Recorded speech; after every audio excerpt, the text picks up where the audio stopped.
Hey everybody, welcome to NewWayStories. My name is Jesse. I am your host. With me, as always, Darius Giles, and not always, most of the time, and also with me, as always, is our producer, Ben Salazar. We are a comedy podcast, talk about creativity, comic books, movies, all the good stuff, and it's gonna be awesome. Today is a big day. Huge day. Huge day. Huge. It's huge. It's huge. It's a huge day. Because he's taking full credit for it. No. We are talking. They tried to release it in 2024. It didn't go over. It didn't go over. In 2025, just any coincidence, Superman Legacy comes to the theater. Kamala would have won. It would have been pushed off 4 more years. 4 more years. Superman might be saving you, but who saved Superman? That's all I'm saying. We are talking about the Superman Legacy teaser trailer. It was It's just also dropped. No Legacy. That was cut out of the title. Oh, good. It's just a Superman? Yeah, just Superman. All right, Superman. It's just called Superman? With the story like line of Legacy. And so we're talking about that. Well, that makes our bet quite unfair. Right, yeah. Well, I don't know. If I had that information and what knowledge. was the original storyline and what? Well, the story didn't change. The title changed. That's all. You don't know if it could have changed, and they could have said like, well, now it doesn't make sense to call it Legacy. They're like, I listened to this podcast. This guy made a bet, and I want to help the producer out. Want to get this idiot to do some push-ups. And then we're talking about a wide range of productions today. We're talking Superman. We're talking Back to the Future, the musical. Yeah. We're talking the Nutcracker. Because last week I saw the Nutcracker and Back to the Future back to back.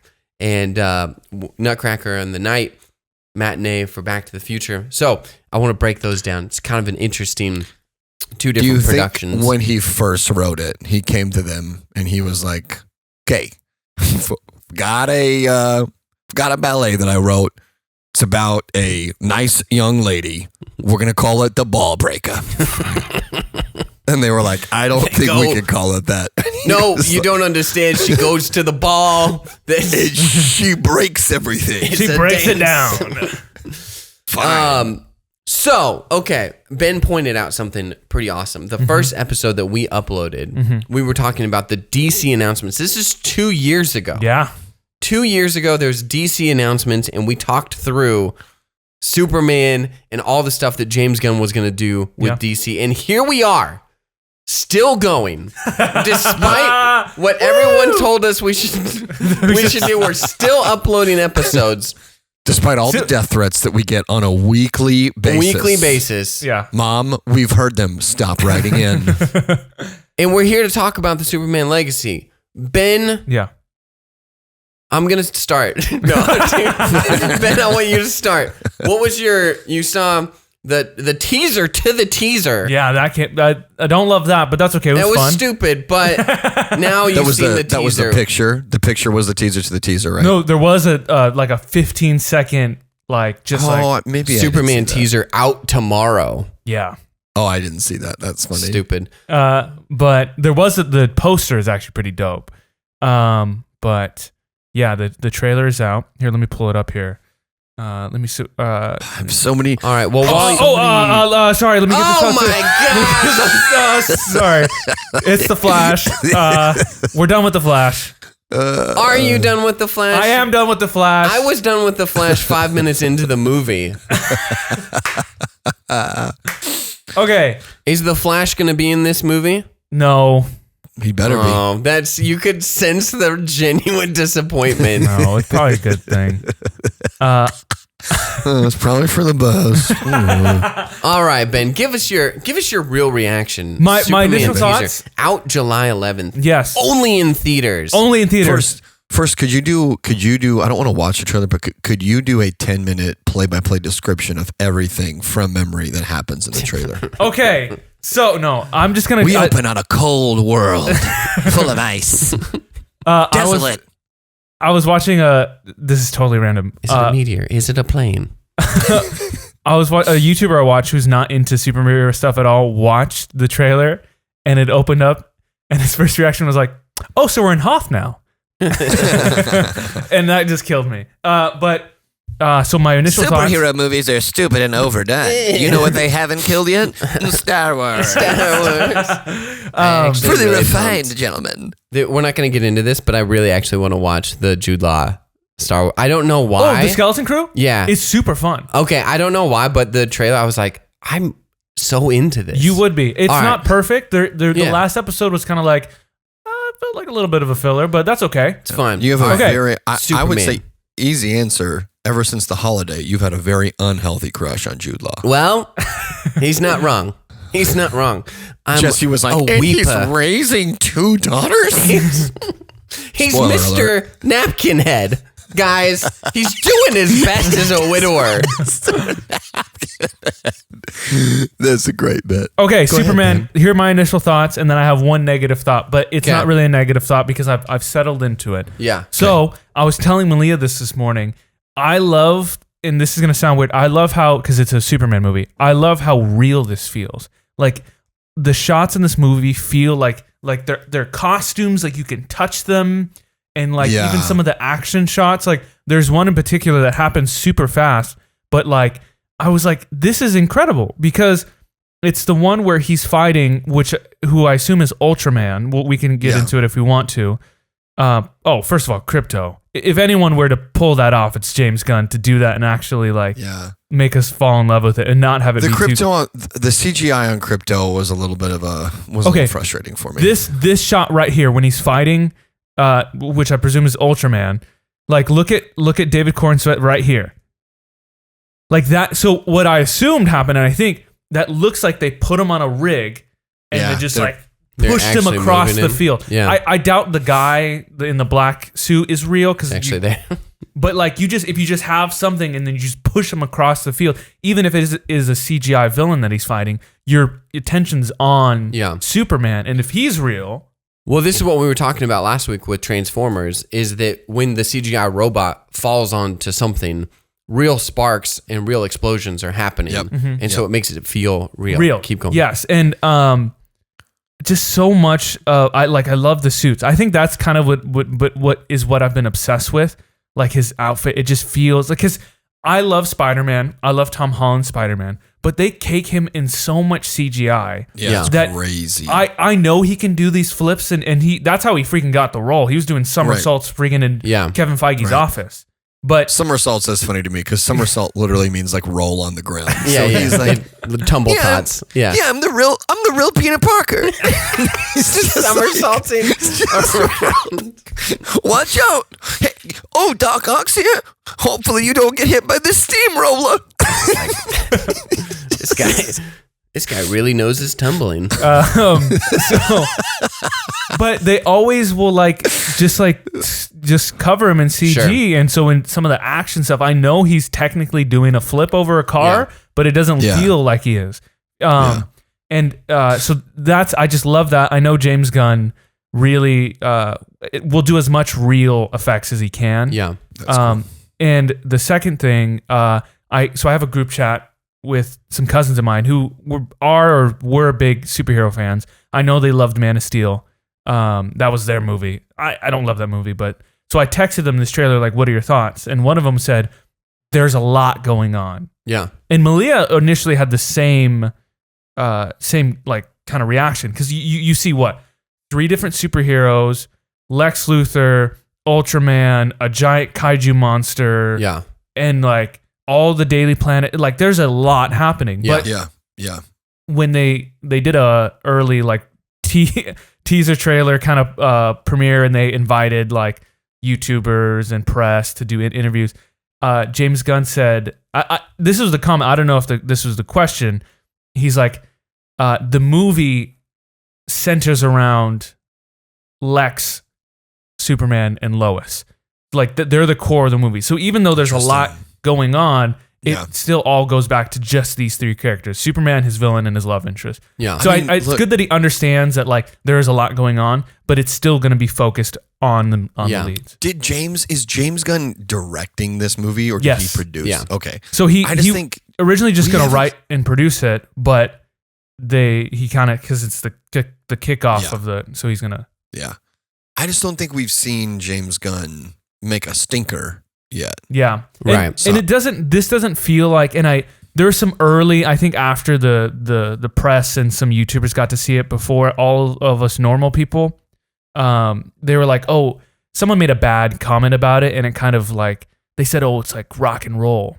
And I think, and so people are like, rock and roll? Is this going to be like a James Gunn kind of like, punky, edgy Superman? But I think they just said that comment because of the electric theme, guitar, which I love. I thought it was cool. Yeah. The electric guitar, the John Williams theme is so nuts. Yeah. So it doesn't feel like a James Gunn movie, at least from this trailer. I mean, it has his touch, but it doesn't feel like a Guardians or the Suicide Squad. Do you know what I mean? Where it just gets like a throwback retro song, and like it's a Sure. like a Hooked on a Feeling or someone should redo the entire Superman Hooked trailer on a with Feeling. Hooked on a Feeling. yeah. That's good.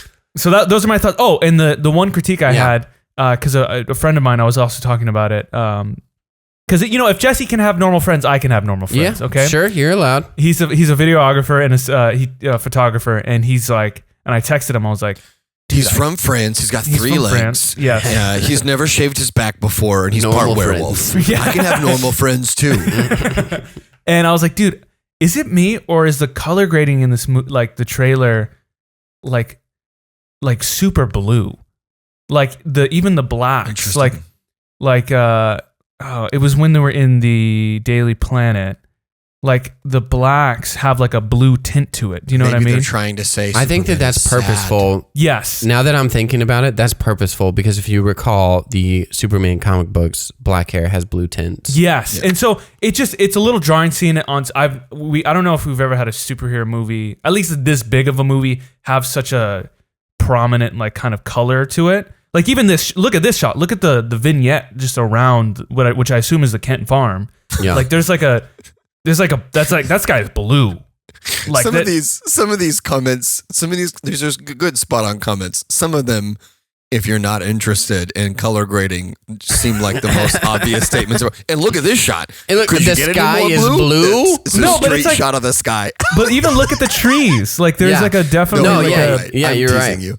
well, I think the thing that looks super blue to me is look at the dirt road. Look how blue Oh, yeah. the Right. dirt road is. Yeah. I wonder though if that is like to give it the vintage comic book feel. to give it a style, which I now seeing more of it, I've kind of settled into it. I like that it has it feels unique. I don't think it was obviously it was intentional. It's just not what I was expecting. Yeah. One of the things that I'm unsure how I feel about is that dude that he hugs, Jonathan Kent. I assume so. Yes. Yeah. Not my Jonathan Kent. Kevin Costner. I was gonna say I know no like shade at all to the actor playing Jonathan Kent. I just, in my mind from the comics, Jonathan Kent is like this big strapping stalwart, like his physical appearance is like a manifestation in the artwork of his like moral groundedness, that like Jonathan Kent is like, he's like this strong salt of the earth farmer. So like not to like compare, but the way that Kevin Costner looked in Man of Steel, you're like, yeah, that's John. Yeah, I want that gotta be my dad. You can be my daddy. That was really good. So anyway, I'm sure this guy will be great. The thing that stood out to me the most is that Superman falls out of the sky and he's like seriously wounded. I loved that it started like that. Yeah. And that's honestly, it's the only thing that I care about in this trailer. Everything else is complete filler for me. Yeah. Because if I'm interested or not interested in a Superman movie, it has to be. Is Superman somewhat fallible? Mm-hmm. Yeah, Otherwise, why am I watching this movie? Right. Yeah. And we've talked about it. We talked about it in writing, other characters. You have to write a flawed character, and the flaw of Superman is that he has no flaws, right? right. And he's a Superman. And so, and I get it, right? But it makes it make for him interesting somehow. an uninteresting comic book if he's flawed. So, like the fact that he falls out of the sky and he's coughs bleeding, up blood, and also looks directly in the. I'm probably gonna miss it when he looks directly into the camera. Like I don't know. It's just like like you look into it like him. Like it humanizes him. I will say I feel like he's looking straight into my soul. You liked the dog part. I thought that was so fun. I immediately was like, why'd you put a cape on the dog? I don't know why. I don't know why Superman having a cape is okay and the dog is not. I immediately thought you're like, this is like Paris Hilton's Chihuahua. Like, what are you doing? I loved it because I don't know if I said this before. If I said this already, if anyone were to pull off Krypto, it's James Gunn. Listen, and I'm sure that he's gonna be a lovable character. Oh, if the cape. When I see that it's the cape, I'm like, oh. But I think, how are you gonna explain this one away? No.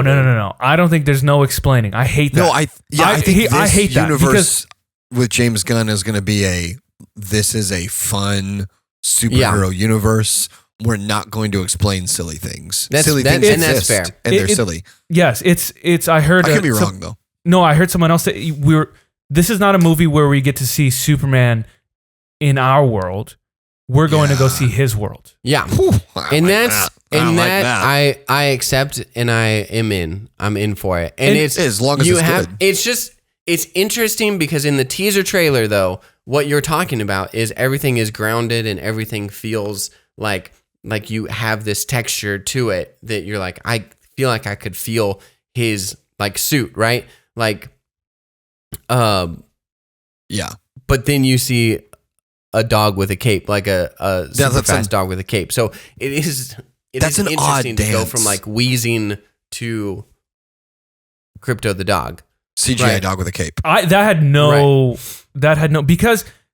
That worked for me. What you meant was you literally meant like the way that they did the CGI in the costumes. I think Jesse and I both. No, I'm saying ironically, like I understood what he was saying. The irony? I was saying that you could feel like the texture of his cape, right?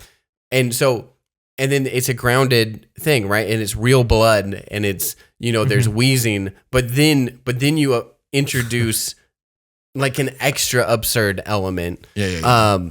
I wasn't saying that you misunderstood. I shouldn't have spoken for you. When Ben said this movie looks so real, my first thought was, before he said the costumes, I was like, that's the opposite of what this looks like. This looks not like, and then when you were talking about the costumes, I was like, okay, I follow you. But when you were like, this looks like the real world. That's not what I meant by that. But I know. That makes sense. It's the way it looks and the production. Yes. It feels like you could tangibly touch it. Yeah. That's like one of the reasons I loved Wicked. Wicked is like extreme fantasy.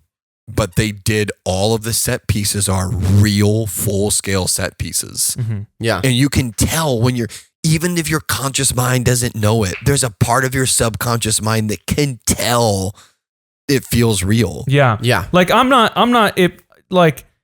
believing that Nathan Fillion is walking around in this haircut, but that sick bowl cut. I love it though. It's so silly. You can have these ridiculous elements, but if you take the characters seriously and if you just like make them like believable as a person, which James Gunn made you feel bad for a robot rabbit, a raccoon, a talking tree. If he can do that for those animals, he can do that for Nathan Fillion in a bowl cut. You have to acknowledge, I think, and James Gunn will do a good job of this, but I think if you're listening to this and not watching, we're looking at this screenshot from the trailer, the Superman trailer, where it's the bowl cut, crazy haircut that Nathan Fillion as Green Lantern has. And his hair's dyed blonde. His face is caked in makeup, and he's got like a crazy bowl cut. And his costume is like full leather motorcycle jacket. So that's what we're talking about. But like, I think James Gunn does a good job of this. If you're right, as long as you make the characters good, it's okay. But also you have to acknowledge that they look stupid. You have to have one of the other characters go like, why are you wearing a motorcycle jacket? Yeah, what a terrible haircut. Yeah. For sure. But I'm excited for this. I'm stoked for this. I love the way it looks. I think it'll be a great start to the DCU. Yeah. Okay, so do you want to hit some of the other DC news? Because what if it comes out and it gets a 29% on Rotten Tomatoes? It comes out and it just sucks. Like you said, James Gunn hasn't quite put out a stinker yet, so it would be very surprising, especially because it's like we've had 2 full years of planning and doing this.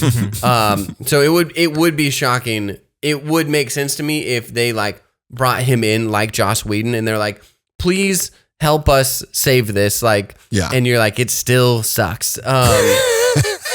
If that was the case, I would understand. But he's had 2 full years to have a vision to execute that vision. All right, rapid fire. What are the other DC updates? This is exactly our first episode. Okay, so I feel like I don't know if we talked about it last time. So there is going to be a Green Lantern show called Lanterns on HBO Max, 8 episodes. Nice. They've casted it already, and here's a little kind of the showrunner is going to be Chris Mundy, who worked on True Detective, Night Country, and Ozark, which I've never seen, but apparently are really good shows. Also on board. Exactly the vibe we're looking for a fun superhero movie. So I've heard it's going to be... an Ozark. It's going to be so much fun. I think it's supposed to be in the style of True Detective. And we'll get to the plot. That's like... that's So Tom King... All I need you to do is tell me who murdered Hal Jordan. Once I find out, I'm going to go find him. Oh, Tom King, who worked on Supergirl. I probably would have left that one out of No, he didn't work on this is not the Supergirl TV show. This is the comic book Supergirl. The really good, critically acclaimed one, Jesse. Gotcha. Okay. That I've read before. Sense. Tom King is a comic book writer, which I love that we're getting him on board to help produce the show. My bad, Tom King. Yeah, put some respect on Tom King's name. He's going to release a Black Canary one, and I saw it. I was like, I don't care about Black Canary. Why does it have to be a Black Canary? Stop derailing my part. I never get to talk. Yeah, no, you're good. You're doing great. You're good. Keep going, Ben. Keep talking about the canaries. So whatever color they are. A lot of good people involved. Tom King, really good comic book writer. So the series will follow Hal Jordan and Jon Stewart, 2 members of the Green Lantern Corps.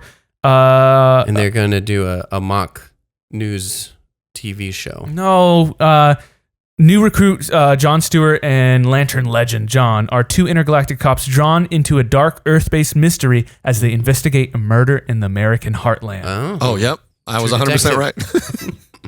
So here is the cast. So we have, I have no idea who this man is, Aaron Pierce, Hal Jordan, so he's kind of the young hotshot. Nice. And then we have Jon Stewart, playing Jon Stewart. Hal Jordan, Kyle Chandler.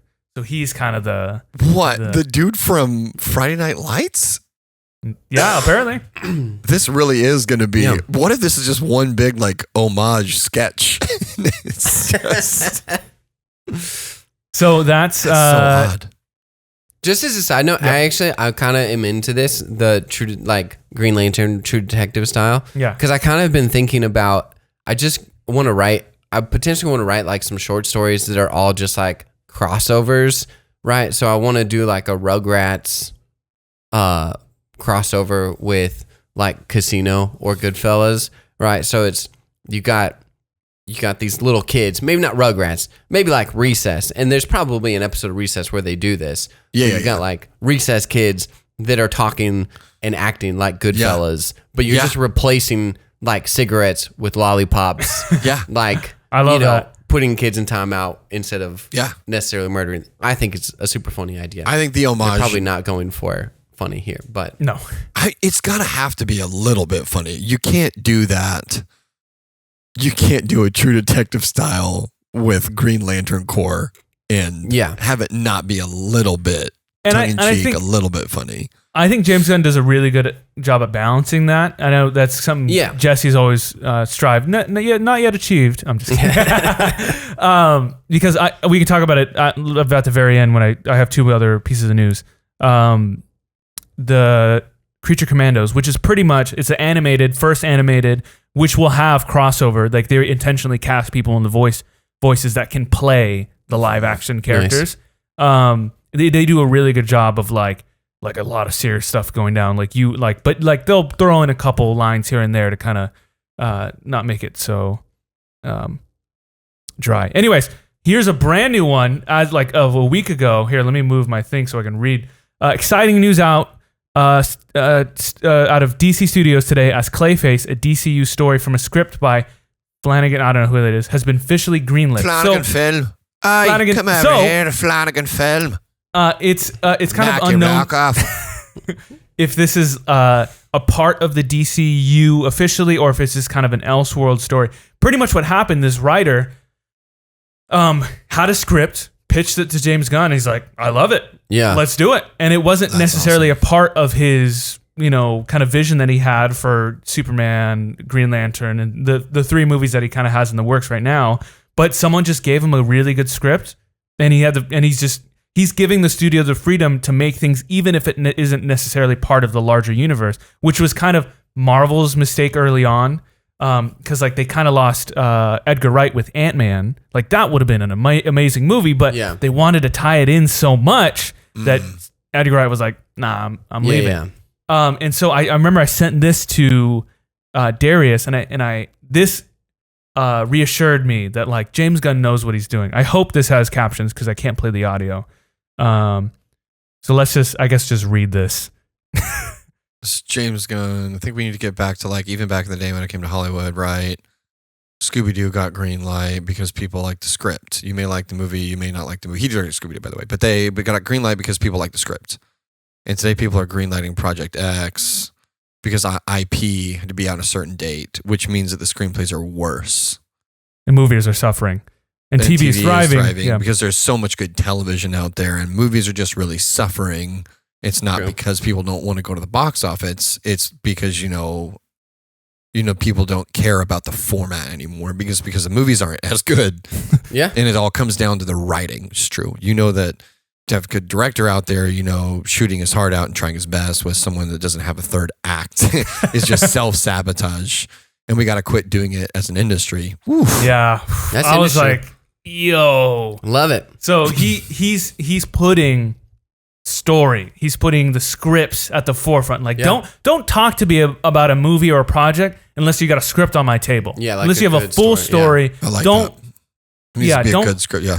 Yeah, and then you have Marvel movies where they sort of put the movie together and they find a director, but they've already shot the action scenes. Well, it's really interesting, and they barely have a third act. Dude, okay, before I forget, because I'm going 1,000 directions right now. Before I forget, the things about the Superman trailer that really everyone knows I get emotional a lot. But the two things, one, obviously, I don't know what it is. Maybe it's because I have two dogs, but Krypto pulling him by the cape is just one of the sweetest, most endearing things I've ever seen. Krypto pulling him by the cape. The other one, dude, is, I talk about this all the time, but when the kid is raising the pole with the Superman logo and emblem on it, you remember that in the trailer? If you haven't watched the trailer, there's there's a crowd. Everyone seems like they're mad at Superman. And one kid starts raising this flagpole that's got Superman, his emblem on a flag on it. And there's just something that speaks to the deepest part of my soul that when people start calling out for a hero and people start naming this is my hero. This is the hero that I want to come save me. I personally think that it is part of the depth of the human soul that was made to need a savior and a savior and a salvation. And so when people, I see that in the film, people start rallying around so-and-so is going to come and save us. We have a salvation on the horizon. We're going to call, in the Bible, it says in the last days, in Joel, it says in the last days, they will call in the name of the Lord, and whoever calls on the name of the Lord will be saved. And it's just so explicit, you're calling on a name and you're going to be saved. So anyway. Wow. Okay, last bit of news. I think I want to just rush it because I just remember this one thing. I want to get it out there because I want it just in case this comes out later on. I want to be the first one to say it because I had this thought. Okay, so Supergirl's coming out. It's going to be good. They already have a cast, blah, blah, blah. This guy's directing it. He did Cruella, I, Tonya, and a bunch of other movies with girls in it. Great, dude. So I'm sure it's going to be fine. Okay, so when I was watching Creature Commandos, first of all, which is a phenomenal show, it's very adult, a lot of adult themes, violence, sex stuff, but it's super good. Sex stuff makes it sound worse. Okay, so I was watching another interview with James Gunn, and they were talking about when you write a certain character, do you think of a person you know? Do you think of and he's like, oh yeah, absolutely. And there was two characters in the show. One of the leads, Rick Flag Sr., this guy right here, right? Okay. And I remember him from Suicide Squad. Okay, but this is his dad. He's older. He's like so he's we have less him. capable. Great. And then they go and they have to go protect a princess, Just right? kidding. And oh my gosh, are they going to show? Okay, because I don't want to look it up because there's some, Okay, this is the princess, right? Here are the two. All right, here are these two characters. All right, in like the second or third episode, they have a pretty passionate, connection together, right? See. Okay. Don't worry, it's a cartoon. It's not weird. She looks like she's 15. He looks like he's 60. That's another thing. He's like a 60-year-old man. Yep. She's like 18 or 20, and they kind of acknowledge it. They're like, she's like, oh, I'm into the older man. The princess is probably, you can't really trust her, but you got to watch it. All right. So they acknowledge that she likes older dudes, and he's like, oh, I shouldn't be doing this. That he's okay sleeping with somebody that could be his daughter. Cool. Yes. Not weird. Okay. No, gross. I'm not. It's not weird. And also, again, it's a cartoon. It's not weird. Here is James Gunn and his wife. She looks like she could be... James Gunn's probably 50. She looks like she could be 35. So there's about 20 years between them. But I was like, look at this. Man, look at this. Dude. And look at this. Oh, tell me that's not. He goes, hey, can we write a scene where it's like, we kind of question it, but it's like clear at the end of the scene that it's not wrong? Is that like, you go, can we do a scene I think we're both on board and society is on board. And then we can move forward. Maybe they're like post-coital. He's smoking a cigarette and her dad walks in the room and he says, hey, just so you know, I approve. Something like that. Sir. Okay, but just like even the old silver hair going up, they are like matching. That is really funny. The facial hair, the blonde. It's just you'll have to go look this up on Google if you're not watching the video. Right? Yeah. It's just they're very similar. They look uncanny. They look pretty much the same. Yeah. That's really funny. Anyways, gray hair, barrel chest. This is James Gunn's pitch. He goes, hey, let's have this character that's kind of gray hair, barrel chested, like kind of jacked out of his mind, coolly drinking a beer, and then like the hottest young girl that you could possibly think of, blonde. That's such a weird. And then we have to explain to each other this is okay and society is totally cool with it. And have them make love. And then have them make love. And again, we're all totally cool with it. Doesn't matter that the cartoonist is really uncomfortable. I showed him a picture of me and my wife. This is just like this is like a random. You don't have to obviously draw these exactly the same, but this is like an interesting, parallel. I mean, I'm hoping that James Gunn doesn't. The thing that always makes it weird to me, I think it's weird that men want to be in relationships with women that they could have fathered. I do think it's weird. No shade to if you're a woman and you're looking for an older man. Look, I don't think that's that weird, although I do think you should be maybe a little weary of them. But I'm not judging. Look, if you're listening to this podcast and you're in a multi-generational relationship, from the man's point of view though, like I have friends who are about my age who are like, I'm like, what's the youngest that you're like willing? They're still like looking for a spouse, and he's like, I would date like 21 or 22-year-old, which is like 12 years difference, right, for me. And I'm like, no offense to 21-year-old girls out there, but like, have you had a conversation with a 21-year-old girl? Like with a 21-year-old, you're talking period. about. And I don't mean that. You're talking about a junior in college. I don't mean that in a weird way. Everyone's different, but I just mean you don't have much in common. Right, exactly. The average college student is vastly more intelligent than me. They just don't have any life experience. It's just you're in a completely different life experience where you're like, am I going to go to your graduation? Is that what you're like asking me? Anyway, yes. I just hope he doesn't have young daughters. That's always the one that's like so weird to me. Is like James Gunn does not have any kids. He was daughters and he's dating a girl. Even weirder, yeah, for sure. Like, that's not healthy, bud. He used to be married to Jenna Fisher of The Office, if you didn't know. Oh, that's right. I forgot that. Which is crazy. Anyway. But Creature Commandos, really good show, very adult. But like the past two episodes, and this just goes to James Gunn and his writing, I have never felt more heartbroken for a robot from World War II and a weasel. The past two episodes destroyed me. really humanize those characters. And, That's really cool. And I love that he's doing, because this easily just could have been the Suicide Squad 2. That's what this is. Yeah.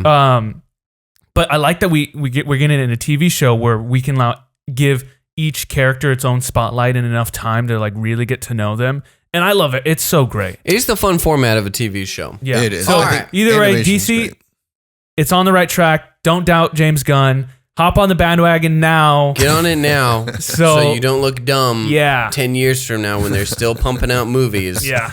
And they're in their third phase. All right. So whether you wanted it or not, there's your complete update on DC. I am pumped for Superman. I am pumped for a good DC movie. Yeah. It's been a while. Yeah.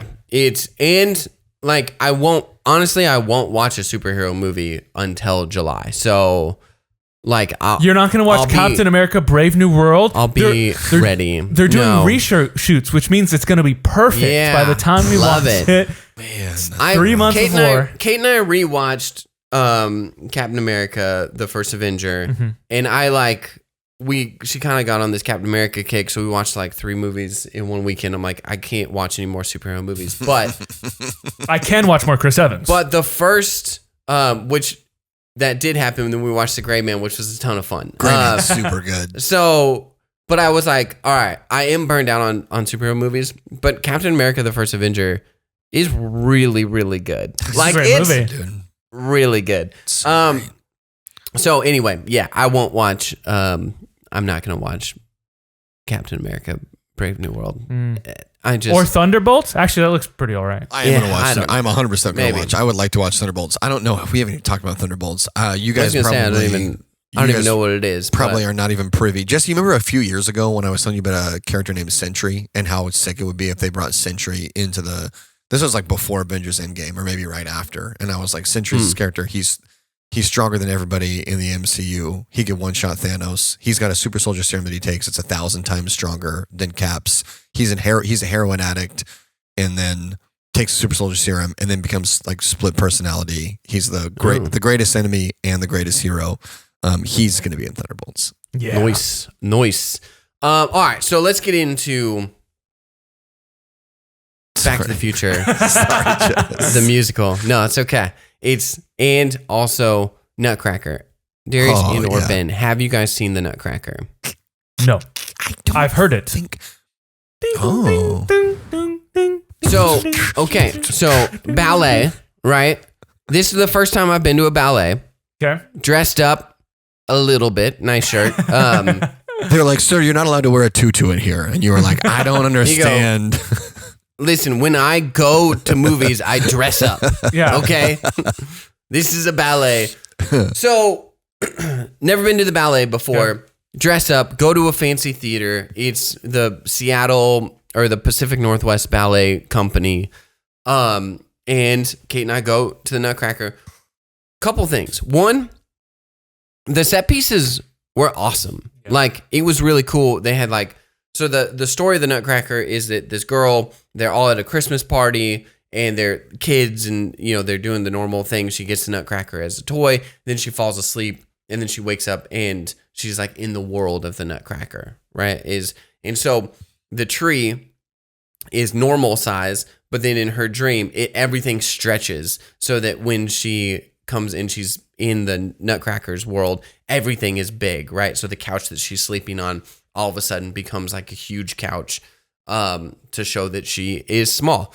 And excuse me, it is really cool. And they do this like stretching thing with the tree that really reminded me of the stretching room in the Haunted Mansion. Thank you. And why does Disneyland always make its way at least once an episode? Well, because they're awesome. And so it was really cool. And then, but also, I mean, I was surprised at how many songs I knew just because of pop culture, right? Like it wasn't just one. I think it was like 4 or 5 songs. So I was like, oh, I know this song. And so going and watching like a live performance, I think is a lot of fun because one, you've got like the house band that is there, like the orchestra that is like actually doing the music, which is a lot of fun. And then the ballet you know, it is pretty. There's colors, all that stuff. But like the dancing and the movement of the dancers is super legit. Yeah. Like, I mean, it's oh man, you get on the second act. The first act is a little slow. Not a ton There's of not a lot of dancing. twerking in the first act. No, but in the act, second act, you kind of see all these like solos of like the really good ballerinas. And They're not twerking. That was a joke. No, it's why am I? It's like the Plum Fairy and Dance of the Sugar Plum Fairy. What? Dance of the Sugar Plum Fairy. Yeah, the Dance of the Sugar Plum Fairy and her dude. Are the Sugar Plum dude is really legit. The Sugar Plum Fairy and the Sugar Plum Daddy. So you got this classy ballerina ballet dance, really beautiful, and then cut to the next day, 2 p.m. Darius, Brittany, myself, Kate, we all go to Back to the Future, the musical, which was so much fun, dude. So much fun. Production value. Now, I haven't been to live, like a ton of live performances in that setting.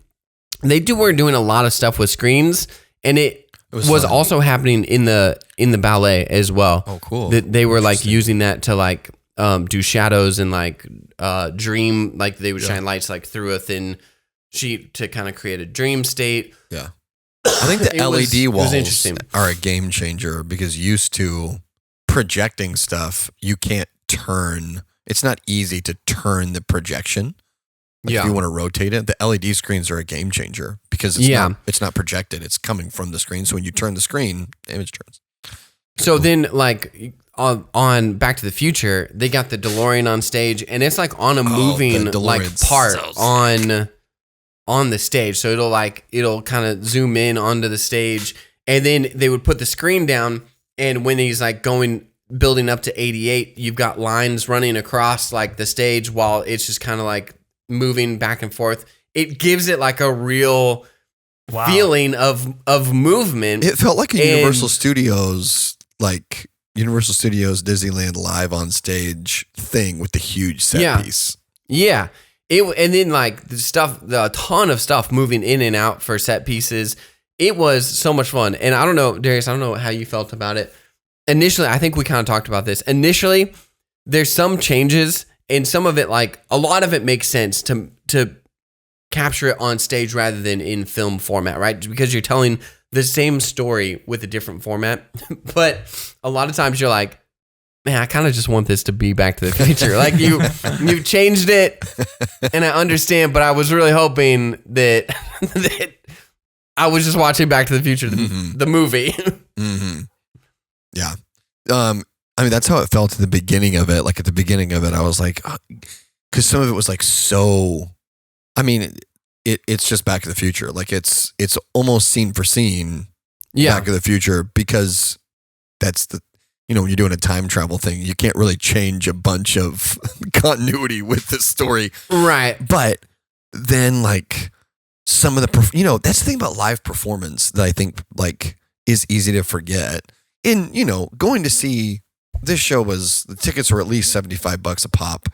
So, and we were way in the back. That's the worst seats in the house. So it's a premium experience. This is not something you can, like me and Brittany could not have enjoyed this 10 years ago. We wouldn't have been able to spend the money on it. But that being said, you forget if you haven't had a chance to go enjoy live performances, that's the magic of them is how good the live performances are. Yeah. And just seeing people do these big, fun, wild, either deeply emotional or deeply or hugely funny things live. I think the big change was Doc Brown doesn't get killed at the beginning.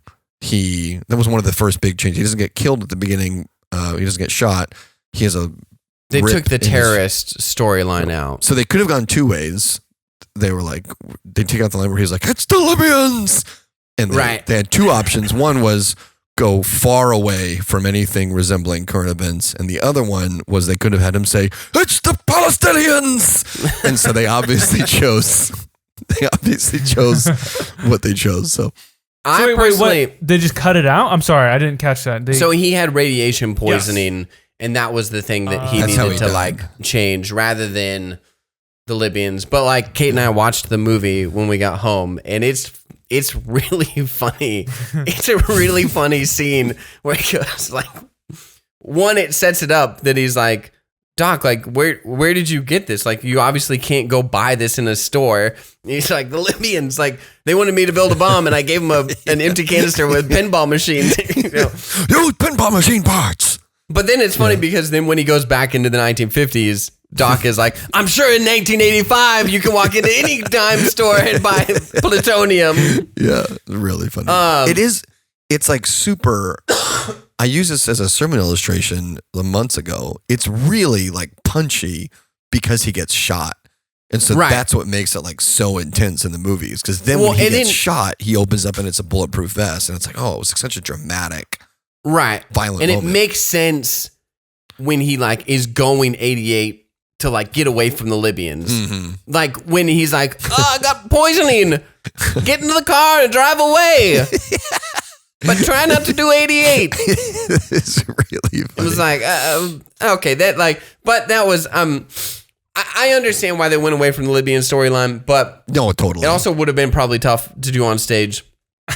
But once he's back, and like once you could have just got some terrorists out of the UW campus to play that role. Once he's back in 1955, it's really good, and the changes that they make, the three noticeable changes.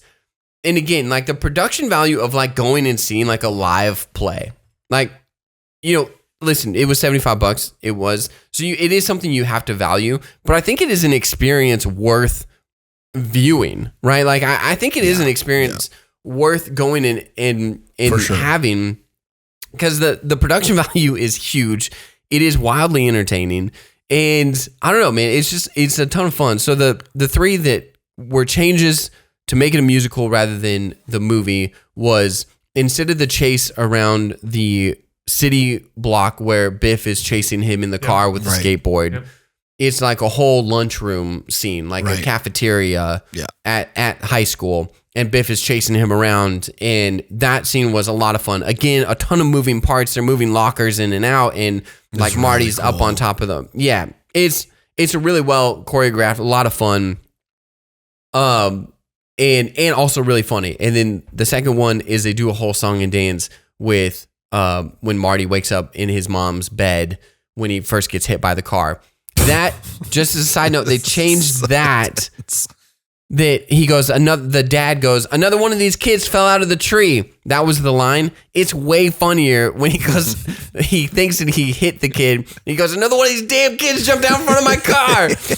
That's a way funnier line. I don't know why they changed that. It is really funny to think of this dad just routinely hitting kids with his car. You're like, oh, yeah, right? There's a common denominator. It's way funnier. Here. Yeah. But when she's calling him Calvin because it's on his underwear and he's got the purple underwear, that scene is so funny. It's really funny. The play. Yeah. It's like a good scene in the movie, but it's way better in the play, the play version. She does. Well, it's like it's easier to be like a little bit more on stage, to be a little bit more suggestive, but because you're far away, it doesn't seem as crass, to be honest with you. Yeah. Than like a close-up shot of his mom trying to touch his crotch. Like that's extremely, like in a movie, that's a lot. And so I would say the song is like really funny. They play up her like aggressive nature in the play. And it's gross, but it's really funny. Really funny. And he's like wrapped up in a blanket, right, the whole time. And so it's probably like 3 minutes before they really reveal it, but the blanket drops and it reveals the purple underwear. So and it's really, really great if you are a fan of Back to the Future. That was like one of the better nods, I think. Yeah. And then the final one, I actually really loved the ending. That like they kind of do this oh my gosh, what's the dad's name? George McFly. They have like a George McFly day where he announces his book, but then Marty gets to play with Marty and the Pinheads, and that's when they like reprise the Huey Lewis song. Yeah. And I just thought like that was a big number, and I like kind of seeing him be successful with his band. Yeah. Right, it's the creative outlet that he wants to try to go to, and it's more heartfelt in the movie. You see a family unit that is working, that is successful. Yeah. I would say that it is very 1980s of like what success is, right? Because it's like, well, they're like coming back from the country club. So whatever you put your mind to, you can accomplish it. And you go, oh, we're a successful family now because we're making money. So I understand that, but he goes back to a working family, which is nice to see in the movie. But it's a way better like set piece and showpiece to see him successful and get to sing Huey Lewis in the news. Yeah, it's so cool. Yeah, they don't do Power of Love, they do Back in Time, which is almost identical to the Power of Love, but is a little bit bouncier. Right. Well, he does do Power of Love first. It's after the credits. Does he sing the whole Power of Love song? You're right. I'm so sorry. I forgot. He does the Power of Love. It's not the full song. Power of Love, and then it's great. And then the cast comes out. I loved this because the cast comes out, does their bow, and then they go into a whole nother number of Back in Time, which is the song being played over the credits. Which is great because you're like, oh, the play's over, and then they're doing a whole nother thing with Back in Time. Yeah, dude, it was the only. I've never seen that at a play before, where they do the curtain call, and then there's like this huge fun number after the curtain call, and I didn't want to leave. I was like, I'm not leaving until they're done singing Back in Time. I'm staying. And then it was really fun. And then on the screen it came down. It's like the end. Make like a tree and get out of here. It was so much fun. Say, honestly, if you don't have the means, don't waste your money on expensive tickets to go see a live show. Like if you don't have the means, don't do that. It's not worth put on the movie. Going into credit card debt to go watch. Don't go into credit card debt. My argument is you should say like, hey, this summer we're going to like go watch a play and set aside, instead of buying like a $9 whatever, like set aside 100%. That $9 or $10 a few different times. Yes. And have that experience. Yes. Like it's well said. It is a big experience, and I think it's worth said. Planning ahead. Well said. Sorry. I'm so sorry, Jess. You're 100% right. That's true. But I was going to say, if you do have the means, go do it more. Like if you have the means to go see live performances, go do it go see these people who are traveling theater troops or local theater troops, because like if you're going to go see 10 stadium performances this year or 3 stadium performances this year, you're going to go see Taylor Swift next time she tours for 9 years, and you're going to go see, Post Malone when he comes through town. Take one of those and go see, because these people make a meager living and they are insanely talented. And it's just a great way. It's a dedication to the craft. Yeah, dude. They're doing this because you're not going to be rich. Yes, absolutely. In theater. Yeah. They might be able to like scrape by a living, like a decent living. But for sure. Like, they pour their heart and soul into this. And I just think supporting all of us, supporting that so that those things can keep happening is, I think personally, I just think it's important. Yeah. I also think it's just a fun thing to like what you were talking about with stadium performances. Like I think Kate and I are going to go watch My Chemical Romance. Those are also fun. July. Like I also have done a couple of those things the last couple of years. Yeah, those right. Well, my point is that like I don't really like stadium concerts. Yeah, you can't see or anything. Or arenas, but it provides a different sort of experience, and it is fun to see the difference of these shows, right? Like I was kind of going through this whole thing, and we're watching MCR stuff, and then I kind of got into this like YouTube rabbit hole of like looking up like bands, and I saw this clip. It was next thing you know, you're watching pimple popping videos. No, the Devil Wears Prada. The Devil Wears Prada, not the movie, but the band. It was like one of their first shows in 2006 at like the Christian hard rock venue called Cornerstone, or not venue, the festival on the East Coast. And so it's like they're like 19 years old. and this is like hard, like screamo metal. Yeah. And they are on dirt. It's no stage. It is like stacks of speakers, and they're on dirt, and they start performing, and they are going hard, screaming, thrashing, and like the 50 people that are circling them are just standing there, just completely still. And they are rocking as hard as they possibly can. Yep. That's a special but thing. That's my concert experience that I like. I like a rock club that has like 200 to 500 people. Yeah. Which, side note, so the theater that we were in is like a 3,000 person theater for Back to the Future the musical.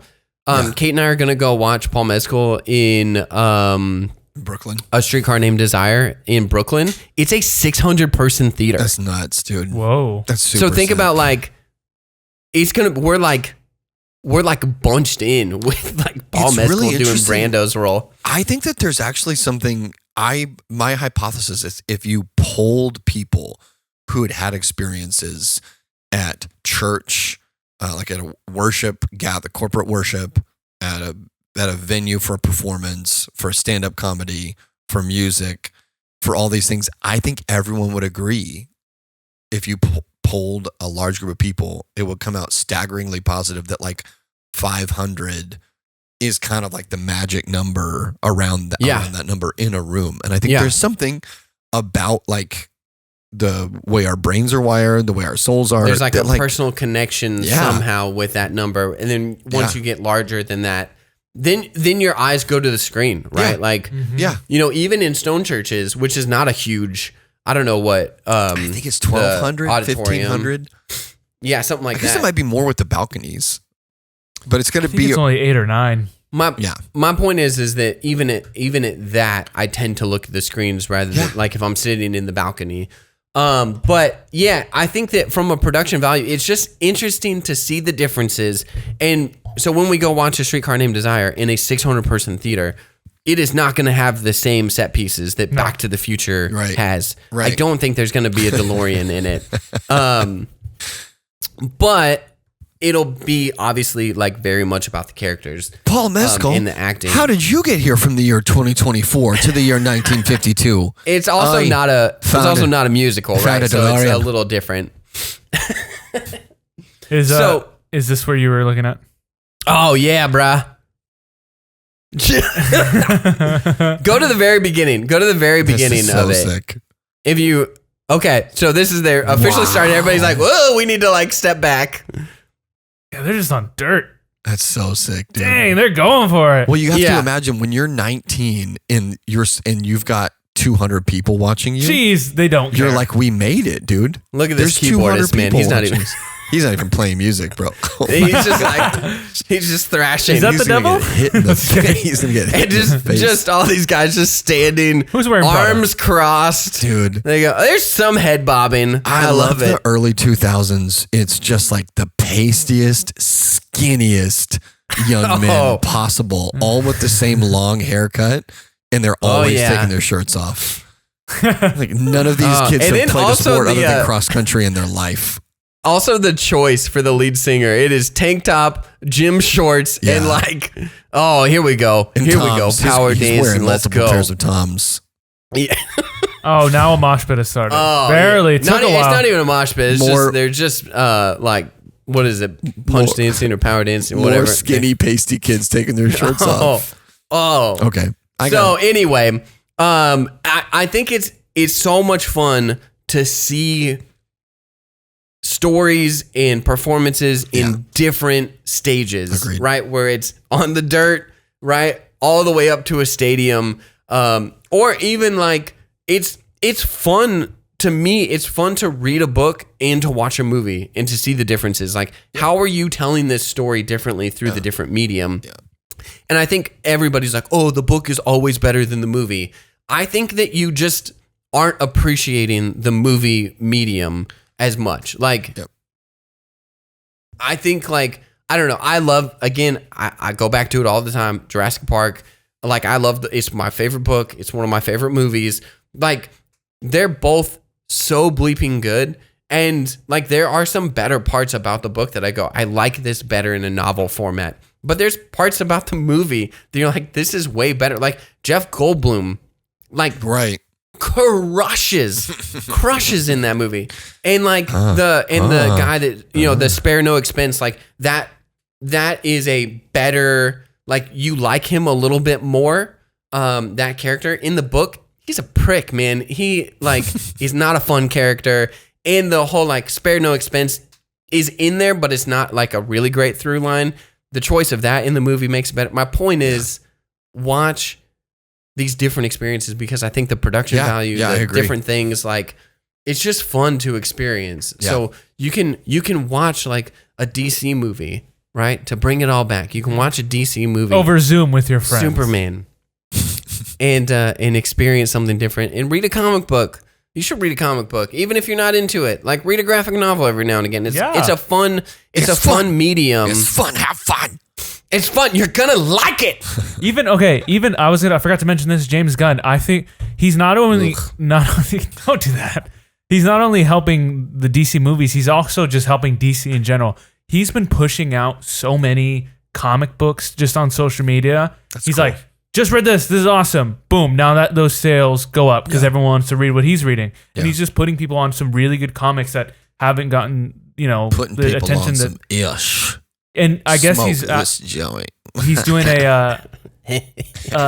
he put together a Superman box set of Superman comic books that he's loved and kind of inspired the movie. Yeah. And he's like, here's $100, a bunch of graphic novels. That's cool. All the Superman, comic books. 5 issues of Krypto.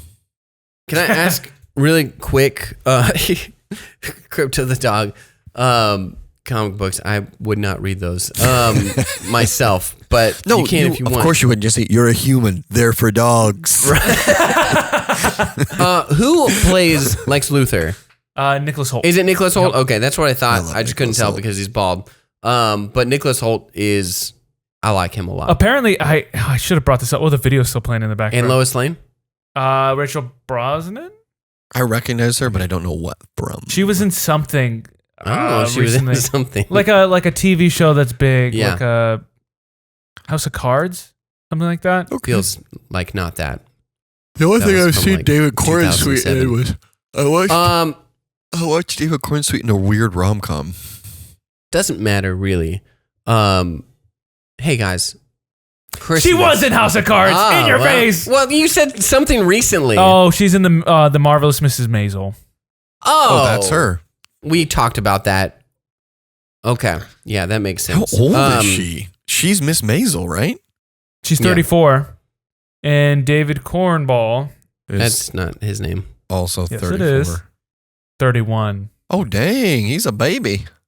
Pretty much, but he's James Gunn and his wife. He's super tall, and apparently that's what's been. They've been trying to cast Wonder Woman, but they want a good actress with the look, but is also as tall as Superman. A good actress and an Amazonian. Yeah. What a 6'4" woman. I mean, obviously there are some. They're just casting call it every WNBA. I know. They go, which WNBA player is also an actor? There's got to be one. Really narrowed down the field. Caitlin Clark. You know who is Wonder Woman. Friggin' I'm telling you. Alona Mar. That's who they need to get on there. Alona Mar as Wonder Woman. I freaking love that. This is like a tall act. All right. Anyways, this is devolving as every great podcast episode should. Guys, it's Christmas time before we release another one. So Merry Christmas, dudes. You filthy animal. And a Happy New Year.